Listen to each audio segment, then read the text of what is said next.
ফের একবার মহাকুম্ভকে অপমান করলেন মুখ্যমন্ত্রী মমতা বন্দ্যোপাধ্যায়।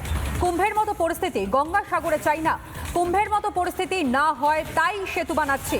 সাগরে দাঁড়িয়ে কুম্ভ নিয়ে ফের একবার অপমান করতে শোনা গেল এ রাজ্যের মুখ্যমন্ত্রী মমতা বন্দ্যোপাধ্যায়কে। সনাতনী হিন্দুদের দিক থেকে যেটা সব থেকে বড় উৎসব এবং সব থেকে বড় মিলন ক্ষেত্র, সেই কুম্ভকেই অপমান করতে দেখা গেল এ রাজ্যের মুখ্যমন্ত্রী মমতা বন্দ্যোপাধ্যায়কে।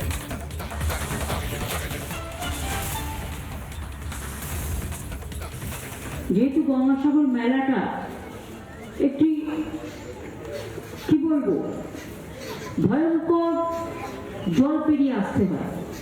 কুম্ভ মেলায় যারা যান ওরা রেল কানেক্টেড, প্লেন কানেক্টেড, তাতেও অত বড় দুর্ঘটনা ঘটে গেছে। আমরা তো সেটা চাই না, কিন্তু আমাদের দীর্ঘদিনের দাবি ছিল যে একটা গঙ্গাসাগর সেতু করে দেওয়া হোক, যাতে মানুষকে কষ্ট করে ওই একজন একজন করে নদী পার করে নিয়ে আসতে প্রশাসনের যে কি কষ্ট হয়, আর যারা দায়িত্বে থাকে তাদের সে মুখে বলা যাবে না। এবং 1700 কোটি টাকা খরচ করে গঙ্গাসাগর সেতু তৈরি করার দায়িত্ব দিয়ে দিয়েছি এবং আজকে শিলান্যাস হয়ে গেছে। ওদের করতে যা সময় লাগবে, একটা বড় সেতু তৈরি করতে টাইম লাগে, সঠিক সময় তাড়াহুড়ো করতে যাবে না, কিন্তু একটু ম্যান পাওয়ার বেশি লাগিয়ে এই সেতুটা হয়ে গেলে আমি মানসিকভাবে নিশ্চিন্ত হব। কুম্ভ মেলায় কয়েক হাজার কোটি টাকা খরচ করে, গঙ্গাসাগরে 1 পয়সাও দেয়। যারা দেয় না তাদের কাছে আমি ভিক্ষে চাই না।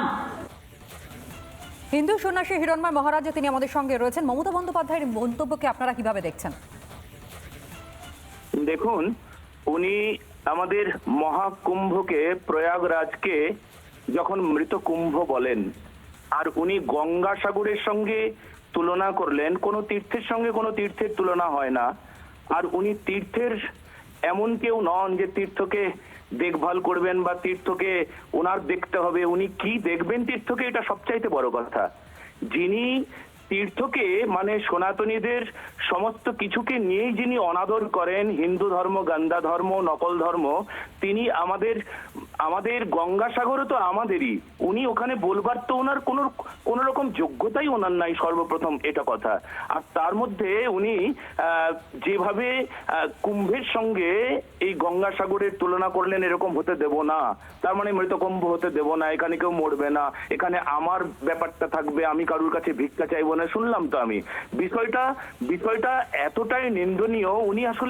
উনি আসলে যা বলতে চাইছেন, যা করতে চাইছেন, সমস্ত ড্যামেজ কন্ট্রোল পলিটিক্স ছাড়া আর কিচ্ছু না।